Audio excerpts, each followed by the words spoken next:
Yo people, Tifa here with Fit Bully TV. Don't forget to like and subscribe. Hit that bell for notifications. I'm here with Stan the dog man. Hey. And today we're gonna talk about dialing your dog back. Once you turn the dog on, you know, controlling them is everything. Challenge is we got a dog like Ego who's highly motivated. I won't say for all the wrong things, but for the things that I need to be motivated for. So he's always like, he's ready to go. Part of dialing a dog back, and correct me if I'm wrong, is making sure he has what they call obedience training. So if a dog is obedient, then you can basically better manage that on switch. Because for those who just let the dog be a dog, and if you've got one of them dogs like a German Shepherd, a Mal, and it's got no training, that dog is a lunatic, I'd imagine, without any training. So what I've done is I've built Ego's confidence, I've built his work, and now it's time to control a little bit more because he gets too riled up. And I knew this was coming, but once you know the dog can bite, then it's like, okay, let's point when and where. And the best way to do that is sit, stay down. Stan said it best one time, all dogs were born doing things, they need a time and a place. Well, guess what? When people are over, a dog need to chill out. When you're out here and, you know, give him a view. Give him a view right here. When you're out in these spots right here, I don't want my dog acting crazy in certain environments. I like to take him places and be social. So, we're just gonna work on a few things. Now, mind you, he's gonna be a terrible example of what, he's gonna be a terrible example of how much, he's gonna be an example of how much work needs to be done. But he's gonna be a terrible example as far as like, getting you like what he should be doing, because this nigga's wild, to be clear. Stan, it's on you now. Let's get him going. Hey, Stan's gonna be directing me, teaching me, showing me. I've got the prong collar just in case. We're gonna address all the things that you can focus on. But look, see, he's already like, mind you, I'm saying terrible, but I be working with the niggas. When we go outside and we do this kind of stuff, he's like, he gets in the zone. But if it's like that sleeve or one of them toys comes out, he's in another place, a state of being. So what you do is you want to build up. Here you go, here's some treats. So you want to build up to the point where you do get the distractions with that sleeve, with the tug, and all of those things. But you want to start with a low stimuli, so that's where we're going to use food. So we're just going to get Trevor to lure him around, play with him a little bit, getting him used to working without that tug. And then after he's done so many repetitions with just the food, now we're going to bring the tug out to let him understand that if he sits, if he stays, if he downs, if he heels, whatever we want him to do, he's going to get that big paycheck with that tug. And that's what he wants more than anything in the world. So we go slow and low stimuli with the food, so we can literally draw where we want him to be, getting him in that perfect position. And then when we want that enthusiasm and that rambunctiousness, that assholeness to come out, that's when we're gonna get that tug. But now he knows exactly what he's supposed to be doing, so we're gonna mark the positive behavior with that tug.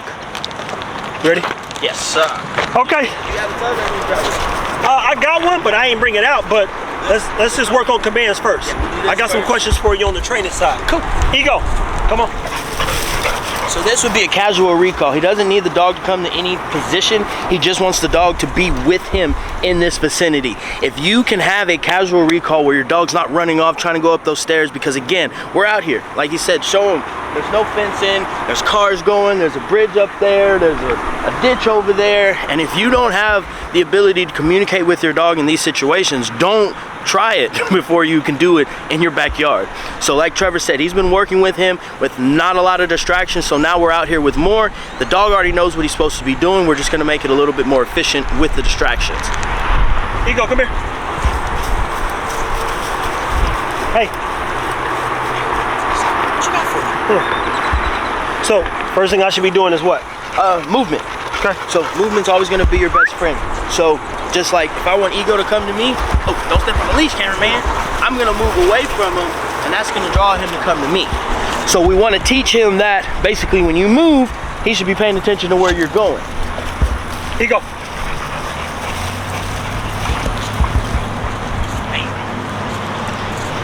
So that's gonna be more of a formal recall where he has to come and be in a finished position. So when you say the word front, he should come and he's gonna sit. And then he gets his paycheck. So this command is gonna be one that you can do again to keep your dog safe. If he goes off running there, it's Ego front, and he needs to come running back here, get in this position, and wait long enough until we can grab that leash or tell him to do the next position. So tell him front, or you can say here. And mind you, I have done none of this. Well, I do a lot of it, but not with a lot of words. I put up a video the other day where I was just working on positions. And mind you, my dog, I tried training him at 8 weeks to walk off the leash and just be within 5 to 10 meters, if you would. Oh, he's about to drop it. Yeah. He had the salad bar. Here you go. There you go. Good boy. Good boy. Here you go. Like Trevor was saying, he's not using commands because, again, the words don't mean anything to the dog. You can tell him cheese and that can mean sit for the dog. So as long as you're showing him the positions and the behaviors that you want him to do and marking it with the tug, ball, food, or even love and affection, the dog's gonna understand how to be with you. Yeah. So you're doing good. Yeah. So this time you're gonna call him and tell him stay. Here you go, come here. So sit, and then stay. Stay. 1, 2, 3, give him a release command. Free. That's what you say, right? Yeah, that's what I said. He said he uses free, so I'm gonna use it. I be saying good though. So good is more of a positive marker that the dog's doing something. Yeah, so when they're in that heel position, it's gonna be good, free. So free is basically that clocking out command, that buzzer. All right, we off work now. With that good, it's like patting you on the back. Hey, keep going. You're doing a good job there. So now you know with each one of these words, it can impact your dog, especially because people are like, good dog, good dog, good dog. He get confused. Yeah. And that makes sense. Can free and out be confusing? When you're using out, when you're using like the tug, like can that be confusing to the dog as well? No, because it's going to be in a different situation. So free is basically we're clocked out, we're done. I can go back to being a dog. Like you see, he's going over there eating the grass. The out command is going to mean let go of whatever you have in your mouth and then sit down or down, whatever you gave in that dog the finished position after you give him that out command. So two separate concepts. Gotcha. All right, so now you want to get to about 5 seconds on that stay. Hey. Oh, my bad. Here you go. Here you go. This dude is on a mission. Sit. Stay. Free. All right. So how do you keep a dog in a down position? That's the one I need to know. The stay, that's the stay, we've been there 21 days. Start working at 5, 10, 15 seconds.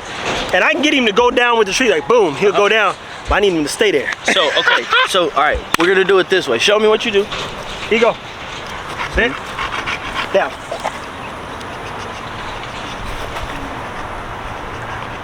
So what do you want him to do? Good. See? What do you want him to do? Huh? You gotta tell him to stay. Oh, stay, that's where it's so down, stay. Yeah, if you taught him what sit stay means to keep that position until he hears that release command. So eventually you will get into applied down. If you go down stay so many times, he's gonna understand that stay's coming after. So you go down stay, break, down stay, break, or free, whatever you're gonna be using, and then just start weaning off the stay. So you'll go down and then stand up. He's like, oh shit, I'm supposed to stay. Okay, now free, boom. So you just add up communication, people, that makes sense. It's all communication. Yeah. All communication, and you, look, dog can go down, but he don't know to stay. But he don't know to stay because I ain't teaching him to stay. Taught him to sit, didn't tell him to stay, so he ain't staying. I always use the example about in your GPS. If you get in your car and you put that GPS to where you're going, it's gonna tell you where you need to go and get you there on time. But if you get in your car and just sit there and look at your GPS, the GPS will be like, where are we going?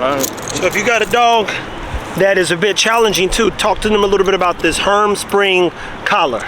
So it looks bad, but it's not. Yeah, man, I mean, you can, these get a bad rep because, I mean, any tool used incorrectly, a screwdriver can kill somebody or it can tighten up some bolts. So it depends on how you use the tool.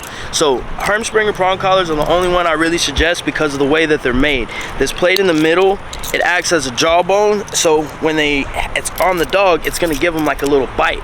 The first correction that they ever got was from Mama Dog, so it's a very psychological correction. It's not necessarily painful, and you do want to start with a low stimuli when you're popping when you're pressuring them, because you don't want to start with a level 10 correction because you may not need it.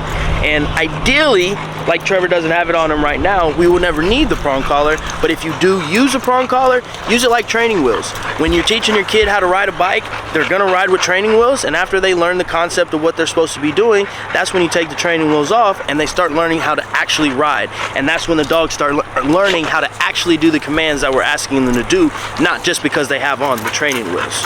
Okay. So we don't need this just mind you see how he's actually, it's jingling. He's hearing this? He never seen this before. He thinks this is a toy because of how it sounds. Like he literally no clue what this is because I haven't used it. Not on him at least. But we got it just in case. It's still got the plastic on. There's a time and a place for it, and one day you may need to use it once. But after we've shown him exactly what he's supposed to do when he chooses to mess up, or if he does something incorrectly, it's just like a teacher giving you an F on that test. Yeah. So this is basically that F on that test. If he's messing up, then you help him troubleshoot, get him back right. Okay, so number one goal for the day, people, let's look. Teach your dog to sit, then work on his stay. What's the way and how important is obedience when it comes to dialing the dog back? Let me get a couple more treats. Here you go. Come here. Obedience is going to be very important in dialing a dog back because, again, you can start controlling how they're using their energy, right? So it's the same thing I've started to do with Juice. Juice loves a tug. He loves bite work. So we do obedient stuff when there's no bite work present while he's interested in the food or anything like that. And then when the decoy's out there, now he has to sit and down before he gets that bite. So he's really started understanding what these commands mean. So you want to give that foundation and then start building up on it to make it more efficient and harder for the dog to be successful, but they know exactly how to be successful. So you want to raise that level up as you go on, but you don't want to start at 10. That makes sense. That makes anything else they should know about the importance of commands. And remember, the objective of this particular episode is I'm getting a lot of people. I mean, literally just showed him a message of a person saying, hey, my dog's too amped up. I need to dial him back. He's too much. He's too much. Well, when your mama told you to sit down and shut the fuck up, what did she mean by that? Mean if you don't listen, she gonna slap you in the goddamn mouth. So when mama said that, you knew, shit, let me sit here and mind my motherfucking business. Yep. Otherwise she's coming with that switch, that belt, and that hot hand.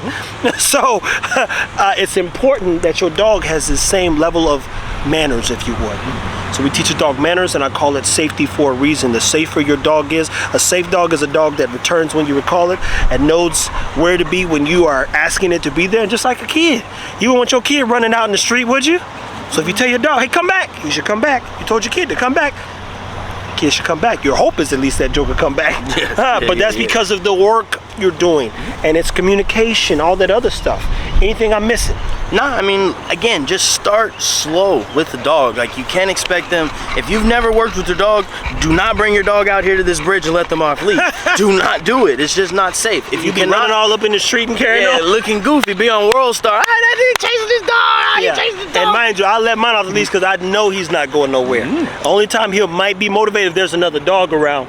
But even then, that's why we got to tighten up those communication skills, his obedience training per se. To let them know when, where, and if I say this, it don't matter where it is, you're supposed to do that. But if I tell you, come over here, that means to come over here. I don't care if there's a bitchin' heat over there. I don't care if somebody got a steak. I asked you to come back, that means you come back. And again, you set the dog up in situations where you can control the outcome. For long distance stuff, I like to use that retractable leash because, again, they can be 26 feet away from you, and then you can just go, hey, pup. And if they ignore you, you can tap them on the shoulder like, hey. So that's one thing. Let's finish off with that then. Make sure you go into how people, like, why is the leash important when starting obedience training?